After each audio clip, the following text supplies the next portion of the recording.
And this is, I think, why many people have rejected virtual meetings in the past, is because there isn't that sense of being with each other.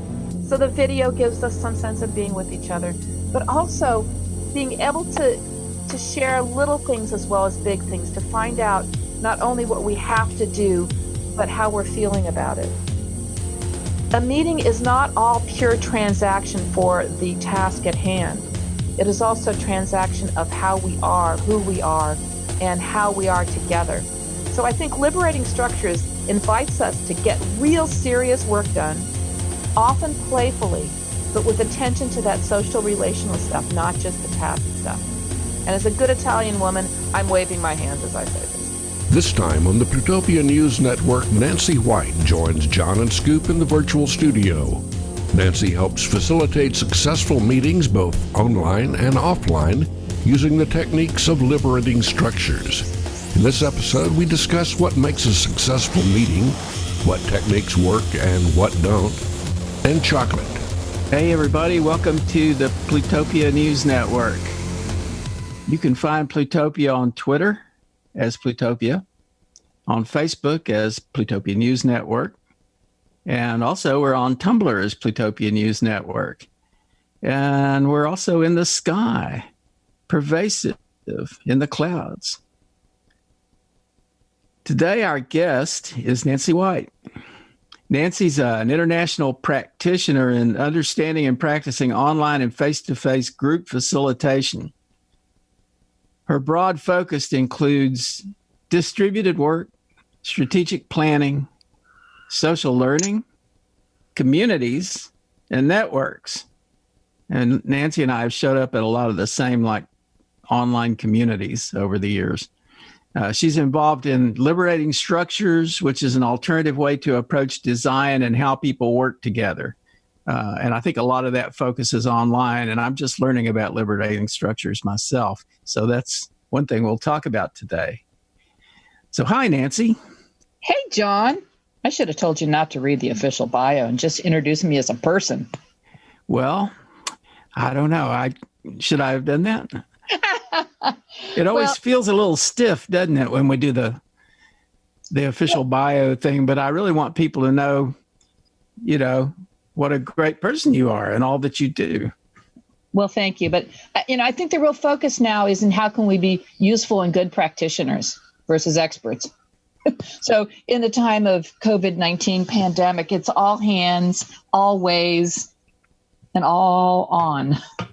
Right on. And before we talk about things like online collaboration, I'd like to talk to you a little bit about, you live in the Seattle area, which is struggling right now with COVID-19. What's it like living in a hot spot? Well, I'm actually about 60 miles north of Seattle at the current moment because we are very fortunate to have a cottage. And my son is staying back and manning the home front in case anybody's hoping to hit my house. He's there. Okay. So don't hit my house. But very much in touch with what's going on back in town. We came up about 4 days ago. It is interesting. I think people responded really well for the most part, except for the odd toilet paper hoarding, which still baffles everybody, but yet people are doing it. So much that Costco now says, you can't have 16 giant packages of toilet paper.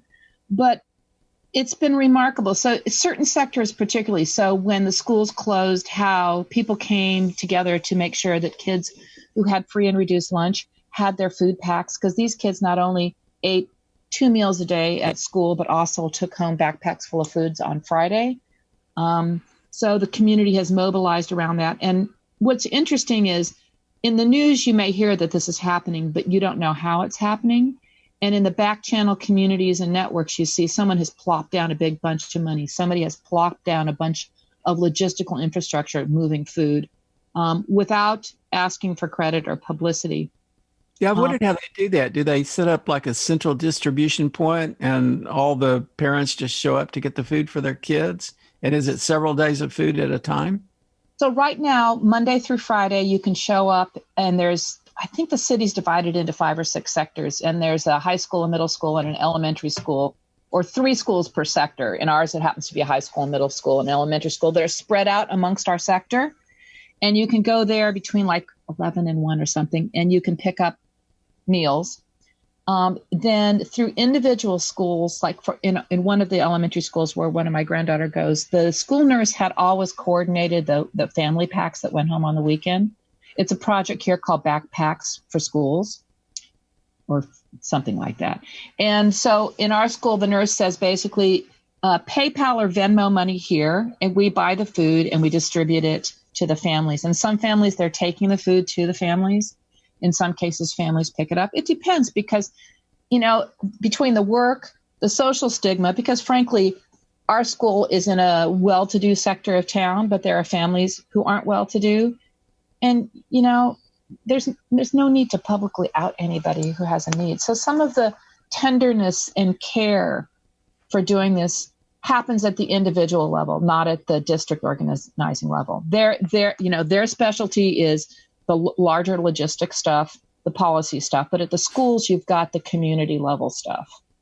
Likewise, we're seeing, amazing resources for learning online, and not learning as in from 9 to 10 do math, from 10 to 11 do social studies, but, why don't we join for a lunchtime chat with your classroom? Or, did you see Mo Willems is going to be online and showing you how to cartoon characters from Elephant and Piggy?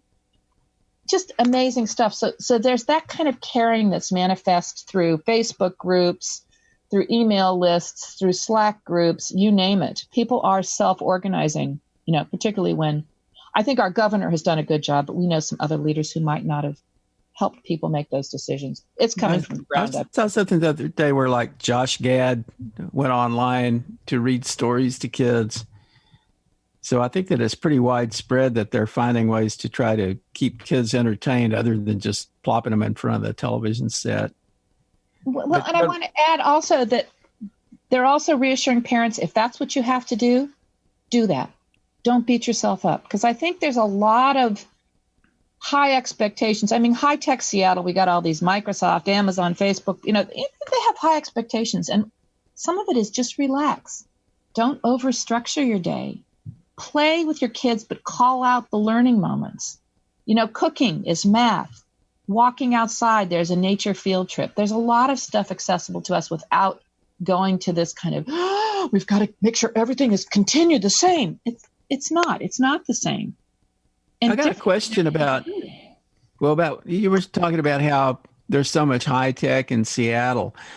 And it seems to me that there's a lot of people in Seattle who could readily and easily work from home. So I'm a little surprised that it spread quite the way it did in Seattle. You have any insight into that? Well, first, you need to understand that the largest place of infection and death was in a nursing facility. Okay. So we have a big spike in numbers in a very concentrated, very high-risk population. The other thing is we have a very sophisticated flu study here that was providing DNA material that allowed, and I may not have this exactly right, so folks, check your sources, that allowed them to do some genomic sequencing, which showed the community spread has been here for quite a while. So there was attention and testing, even though it was not in the formalized manner, it was through an existing flu study that allowed those numbers to show. So I don't think we are the hotspot. I think we're the hotspot that has more data than other hotspots. Yeah, more testing. Yeah, wherever the testing is happening, they're turning up a lot of cases. Yeah. Okay, got that. So, but you got to also realize we have a huge income disparity here too. We've got those, 6-figure and up high-tech workers, and then all the service industry that supports them, and they're falling fast in terms of economic well-being. So, yeah, they're not going to be able to work if everything's closed. Listen, before the restaurant closures happened, 50 restaurants shuttered. That fast. Oh, man. And those that have good social media and can pivot towards delivery or pickup, all the rest of them are just collapsing. A guy who's like a master chef in Seattle who converted his high-end restaurant into a place where you can pick up burgers. The Canlis brothers, 2 brothers, they have a bagel drive-through, a burger drive-through, and starting this weekend, They're providing family dinners for a reasonable price. And this is a place where you walk in the door and you've already dropped $100, you know? Wow. And I can tell you, my daughter-in-law had the burger yesterday, and she said it was amazing. And she's working from home. She's by herself. The kids are with us. You know, something beautiful and tasty and made with love makes a big difference. So but there's a lot of people who can't afford that still. So yeah, so we also have the advantage of having the, I guess, technical chops to be able to find ways to meet and collaborate online. But some people probably don't. There's still a digital divide. Yes, and I think what you're going to see in our city, and this is me totally conjecturing just from some weak signals I'm hearing from private groups, is that those who need devices will start having access to devices. Comcast is making free hotspots. I do not know about the ability for people to understand how to tap those, use those. But it'll be interesting because I think this will be a good test of can we quickly respond to the digital divide, which is frankly easier than replacing people's lost incomes. But I think it's a step in the right direction. We still have a lot of language. We have a huge diverse population, many of which the parents are not always fluent in English. But I suspect the kids will be teaching them because they've gotten exposure at school. But when our schools closed, they said we're not teaching online because of that digital divide. We do not want to increase disproportionality. Now that it's 6+ weeks, they're going to start doing television broadcasts starting next Monday. But I think also finding ways to keep kids connected through social media and not isolated emotionally is going to be an important part of things. Because I see how our kids light up when we put them FaceTime or something with their friends from school. Oh, yeah. Yeah, I just noticed in my email this morning from not Zoom, which we're using for this conference, but Zencastr, which is another teleconferencing application, has removed all the restrictions on their free version, which would allow people who are just trying it out or can't afford to pay for the actual service, and allowing unlimited usage of their service for the interim of the disaster that we're in the middle of. And I thought that was rather interesting to see. And I've seen other tech companies loosening their restrictions just to give people access. Absolutely. There was a guy who wrote a blog post about his experience of the lockdown in Shanghai. And he's a businessman that clearly is something in the digital realm. I don't know what. And his lessons were make an offer. Right now, make an offer that can support your clients or beyond your clients. Don't worry about the business implications, but make an offer because that'll keep you, A, usefully engaged, and B, will lead to more business. But C, more importantly, it addresses a need that's right now that you're in a unique position to address and probably have the reserves to weather storms. So social distancing is really pretty crucial in addressing the pandemic right now. So we are, as we've kind of discussed already, finding more and more ways to connect online since it's harder and harder to have face-to-face contact.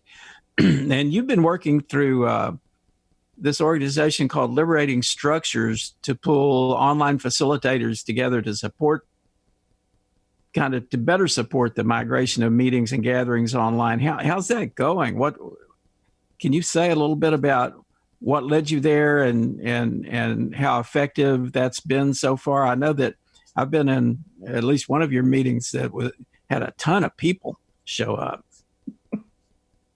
Well, I think liberating structures are 33 plus things you can do to engage and unleash everyone in the quote unquote room. They originated offline, and the origin story, and I may be, twisting it a little bit. So Keith McCandless and Henry Limpanowitz can tell it accurately. But it originated with their work to try and reduce the spread of superbugs in hospitals, MRSA, methicillin-resistant Streptococcus aureus. So this very interesting kind of echo here with COVID-19. And, some of the things they noticed were that we know the science behind preventing hospital-based spread of this bacterial infection, but behaviorally we don't shift. And it is only when you actually engage everyone in the system, in the solution, can you shift the behavior change. So look at the hierarchical issues of doctors are the most powerful. Administrators probably fall underneath them, then nurses, then orderlies and medical assistants, and then the janitor, blah, blah, blah, right? Until you can engage all of them in the prevention of the spread, no matter what one group does, it's going to fail. So they did a lot of things that help people, first of all, alleviate and deal with the fears associated with the superbug. And this is a lesson that I didn't understand the first time I was told this story, and I'm understanding it much better now. So starting a gathering of people who are in a heightened sense of anxiety is, what do we do together that both addresses the work we have to do together and helps us address our fears? So we've been tweaking a bunch of the liberating structures that allow us to kind of voice those fears and to recognize where we're similar with other people, where we're different with other people, and how to use those similarities and differences in working collectively. So in the meeting, I think you attended, did we do the MAD Tea, John? The one that I attended, we were talking about what not to do. So we did TRIZ, but we started it off with something where we just wrote about how we felt in the chat room. And, 68 people writing how they felt. You're not going to read 68 posts, but you get this sense of humanity gathered.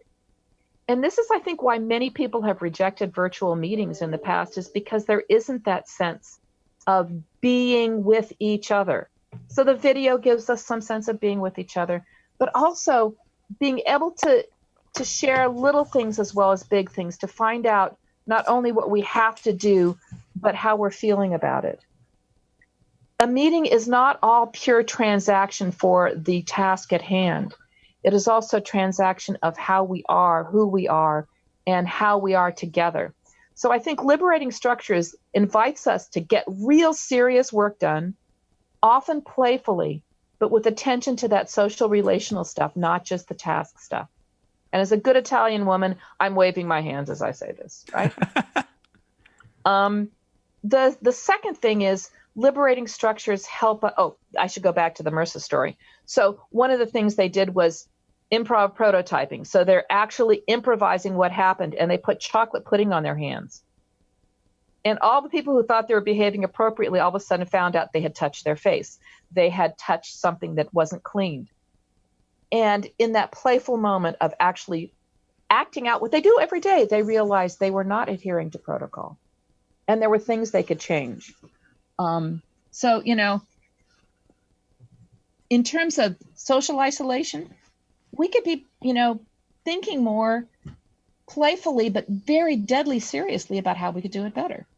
And we could do that online. So pause for a second. Second thing, liberating structures. So as Henry and Keith started using these things, and all of the essences of these structures mostly are borrowed from existing facilitation things. And this is where I got involved, because I'd been using a lot of these things in my own practice. And Keith came over one day with a bottle of wine and a box of chocolates and said, "Will you review this chapter of this book I'm writing?"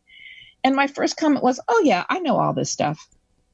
And you've done a really nice packaging job, and that will be of huge value."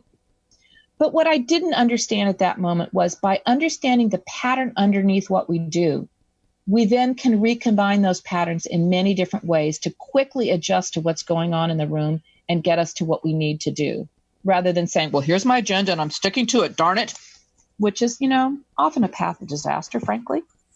So they allowed us a different kind of literacy of how to work together in a group. So that was kind of the second aha for me that drew me deeper.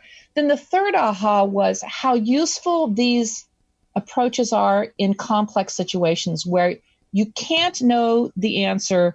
You can only sense the general direction. You've got to do a lot of testing and iterating. So you have to be able to twist and turn as things emerge. And you have to be able to keep a line of sight to the whole. So there's some structures in liberating structures that are particularly useful for that. One is the eco cycle. Another one is critical uncertainties, which right now are like the kinds of tools that help us figure out what to do next. How am I taking my entire training online? How am I keeping my employees socially, emotionally supported as they're working in isolation? These aren't easy questions, but these tools help us figure out, well, what's the next step? How will we know we're making progress? So there's this kind of 3 slopes. So imagine it, a little, first hill is a little hill, cool packaging, makes it easy for other people to learn. Second slope is, there's a pattern underneath this that gives us an enhanced intelligence about how to do this. And then the third hill, which is really, for me, quite gratifying, was this ability to use this in complex emergent situations, not just simple things. So I became, one of the kind of central group of people, started in Seattle, now it's global, who practice this. And in this moment of needing to respond, this community is coalescing, not in a core hub manner, but in a series of nodes to say, we know this is useful. We've been experimenting with moving online for the last couple of years, but not in any kind of really disciplined way. And now we are moving in a disciplined way. So there's a hub in the Netherlands, and they're putting together a bunch of online offerings.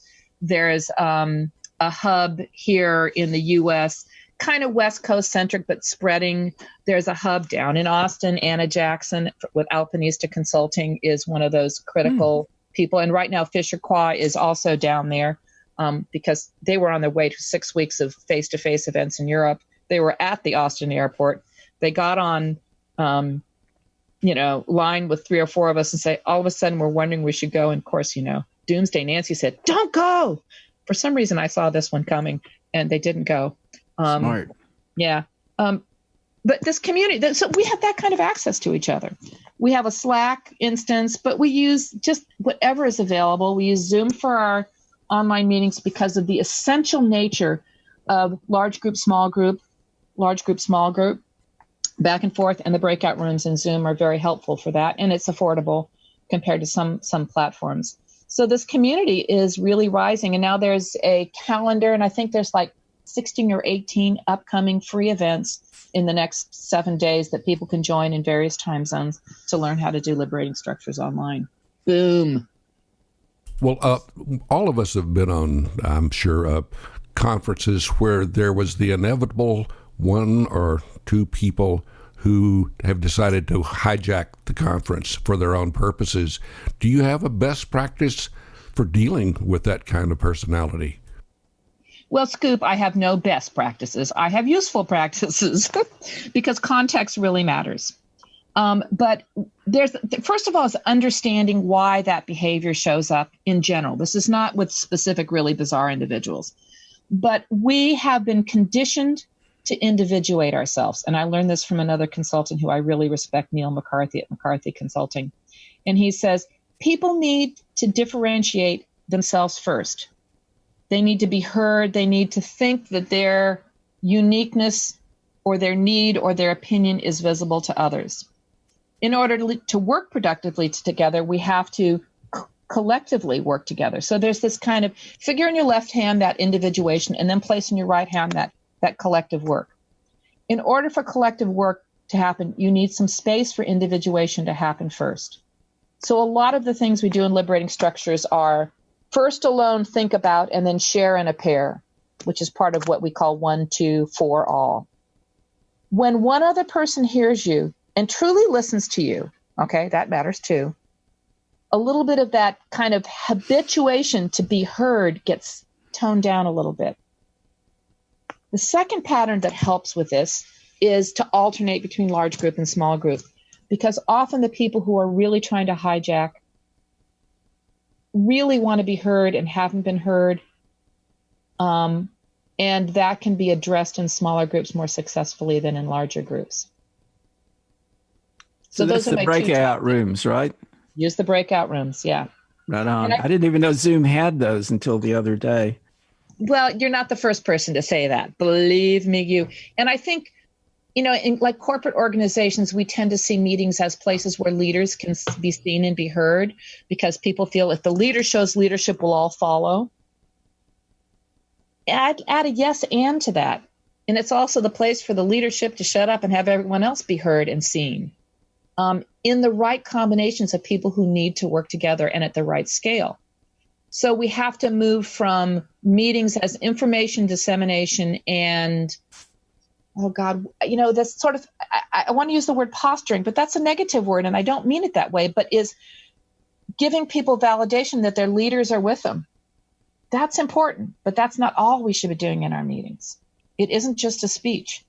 It's okay. What's the problem in front of us? What are some ideas for tackling with it? What is the first step we're going to take? And how do we know we're making progress on that step? Breaking it down to things that simple, especially in messy times, can both allow the talent and intelligence of everyone to show up, but also to calm that kind of over anxiousness that I think we have ramped up in the last few weeks, because that doesn't help productivity.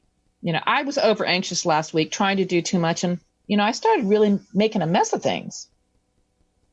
So, there's something about taking a breath. In fact, a friend of mine today sent me this amazing offer, and I can share it with you guys, and you can put it in the links, but of a quick meditation or self-hypnosis you can do before you get online for a meeting to kind of calm some of that, because that also causes people to overtalk. Now, I overtalk all the time, and I've had caffeine this morning, and I've had chocolate. So we had a guest not long ago who talks about this, Gary Gach, who is a mindfulness practitioner and has a book called Pause, Breathe, Smile.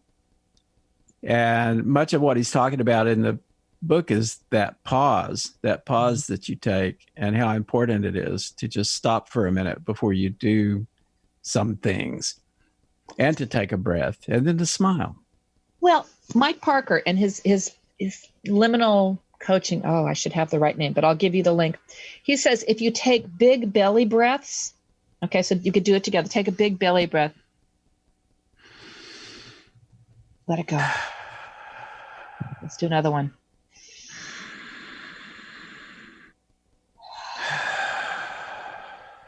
So when you inflate down to the belly, it presses on the vagus nerve, which sends the signal to that reptile brain, relax.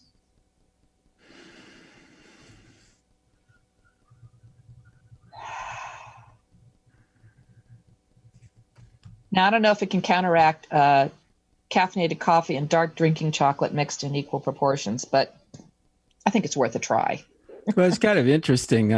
We were watching a video on YouTube last night of a couple who had been on a cruise ship and had got COVID-19.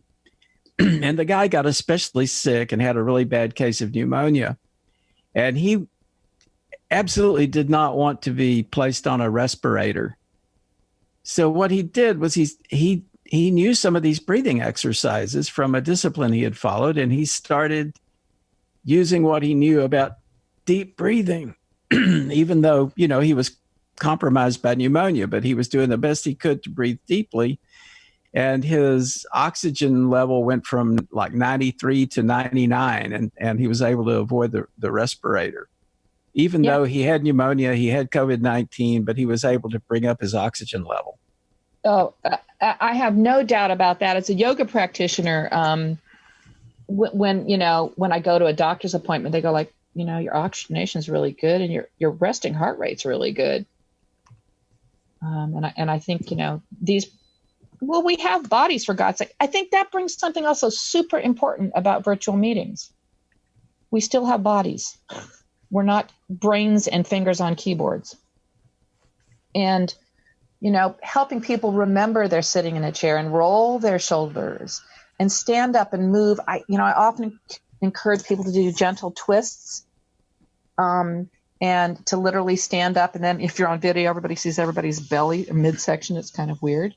You can turn your video off at that moment. But, thinking about 30 minutes, 60 minutes, 90 minutes. And for me, 90 minutes, I need a break after 90 minutes. I can come back and do another 90 minutes, but I need a break, like a half-hour break, is to remember to use our bodies, because if we do not keep them strong, we're going to be more at risk no matter what. So, we have to be whole people. I think it's important to really teach people that are new to working remotely, how to do it. Because when I first started, many years ago, working remotely and not having any real human contact except online, I got really unhealthy, and I had to make a conscious effort to get up and leave and walk and do some exercise and just to unplug from that remote work. Absolutely. And, I think a similar thing is that we need to have moments of socialization that may or may not be quote unquote productive. And different people need that differently. So making offers that can be refused. Hey, would you want to get on Skype for a few minutes this afternoon? To just sending a text saying, hey, this is just a little virtual wave to you from, my remote office. Little things can help people take that emotional second. And I don't mean emotional as an outburst, but they're paying attention to our inner lives or our inner selves that can really add value. And they don't, quote unquote, cost much. They're really modest. So you mentioned earlier these 16 to 18 events over the next week or so that are happening in the context of Liberating Structures. Could you describe, maybe 2 or 3 of those events, and so people have a better sense of what people are doing? Yes. So I can talk directly about the one I'm doing Saturday morning at 8 a.m. Pacific Daylight Time, GMT -7, is we're going to use 3 liberating structures to help you figure out whatever it is you have to do next. And the first one will be to help on the ideation of something tangible you can do using a technique called 15% solutions. The second one will be to get and give help using a structure called Troika Consulting, which works beautifully online as well as offline. It's one of my favorite. When you can sit down with 2 other people, even if they're complete strangers, share your challenge, turn your back, and get advice that's amazing, even if they know nothing about you. Aren't human beings amazing? And then we're going to debrief using, really an old school thing called what, so what, now what? But with a discipline to really paying attention to what, because often we draw our conclusions faster than actually looking around for data. Whew, does that happen to us in real life too? Whew. So there are 3 things that you could immediately use the next day or the next moment, and you will have identified one thing that you're going to do to address whatever challenge you're facing right now in this time. It'll be 90 minutes. It is open to anybody, even if they have no experience with liberating structures. So it's not like learn about liberating structures. It is use liberating structures, apply liberating structures, then you can come back and learn more instead of you have to know everything there is about liberating structures. That's not the way. There is a series of 4 2-hour quick immersions that Fisher and Anna, who I mentioned from the Austin area, from Alpinista Consulting, there's one going on right now. It started 33 minutes ago and it'll go until noon my time. And there's 2 more of those that are scheduled in the next 4 or 5 days.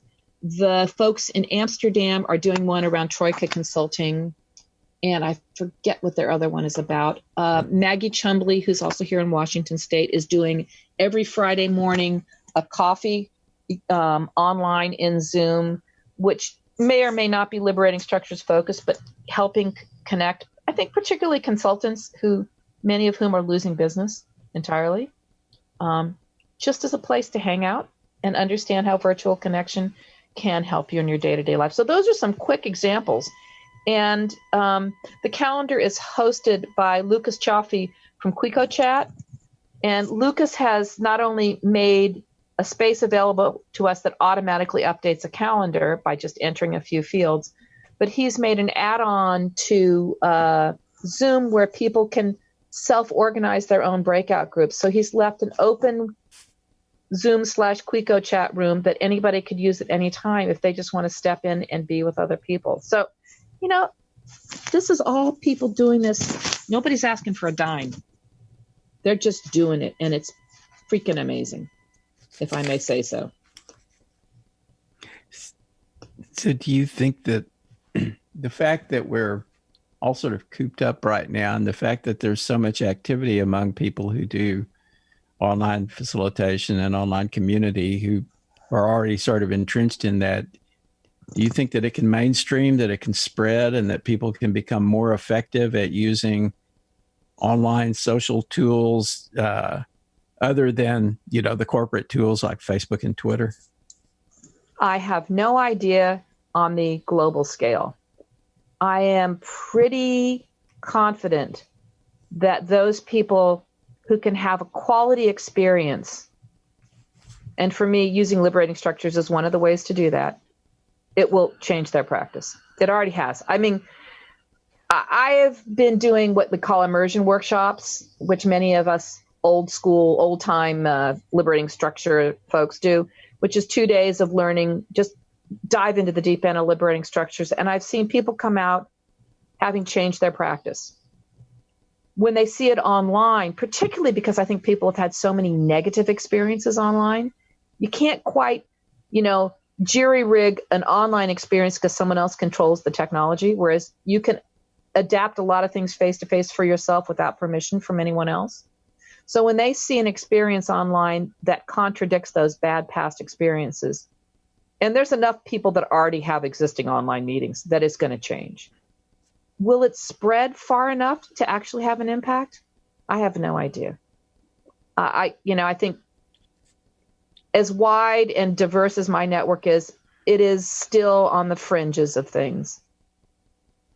Yeah, I see people still looking for, you and I have both been participants in online communities that were developed early and that were, I would say, more conversational than social. People think of social media as being conversational now, but the sense of a long conversation that develops a history of the conversation and it just kind of goes on and has kind of the same participants and so forth is really different. And I just wonder if people are going to be starting to want to get to the context where there's a greater sense of community, that greater sense of like building history together. I always think of it, I think I got this from Cliff Figalo and John Code at the Well. The fact that one thing that really defines a community is a common history that the people have together. And I don't, it didn't quite happen that way in drive-by settings like the Well and Twitter. So I don't know. I wouldn't know where to direct people now. The Well is still there and people could join the Well. And I think they, a lot of people should consider doing that if that context works for them. But I just wonder if we're going to see a different kind of social environment starting to appear. That's kind of what I'm considering here. Well, I think it depends how long this goes on. I think, how much our habits change or how much we'll bounce back, or as they, fall off the horse back to the old way of doing it and going back to what Keith calls the goat rodeo. Imagine a bunch of baby goats in a yard jumping all over everything. But my experience my experience is when people share something in common, and for me, it's often a practice, they find a way to connect and endure no matter what, and have been doing that prior to this. It is in these moments that we can activate those communities to higher levels. So there's a certain kind of baseline of connection and activity that keeps us connected, perhaps not deeply on an ongoing basis, but the potential to be connected and activated deeply has persisted even into the social media age. I don't think it's clearly not centralized. Many of them may be quote unquote on Facebook, but those are still very disparate, disconnected, and often invisible groups to other people. But as I see them connect when there's a moment and need to connect, they do. So I think, there is little like the Well, because people don't have the time or attention span for an ongoing extended conversation with history. The connection that's created in other environments can be as meaningful. Yeah, the thing I see on the Well is it's kind of amazing to me that it appears that members of the Well spend a lot of time interacting there. And I don't know, I don't have the attention span, I guess. So many of us have evolved over the years of using the internet to be more and more, to have more and more of an attention deficit. Oh, yeah, absolutely. Well, I'm tempted to look at my email right now, but I'm not going to. Yeah, but me too. No, I think we have a lot of bad habits. And, some of the things I've enjoyed reading in the past weeks are people who said, okay, this is a moment to actually slow down. See how that feels. At first, like you get itching, you get like the hives, and then it's like, okay, this might actually be good, and something of high quality can evolve out of it. Speed isn't always necessary. Doing everything isn't always necessary. In fact, it's usually not.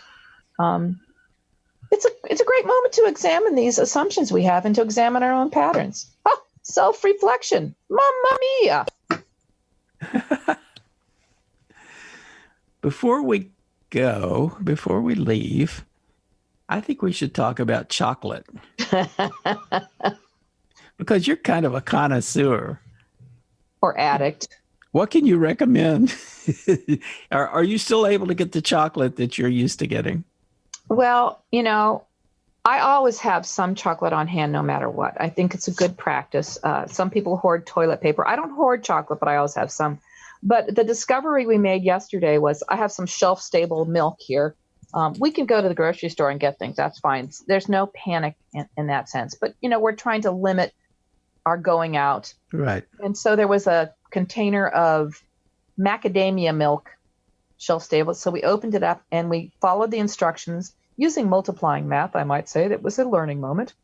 To try the Trader Joe's sipping chocolate, which it has like 3 tablespoons of their mix, which is basically, it seems like pretty high quality cocoa and sugar, with 1/3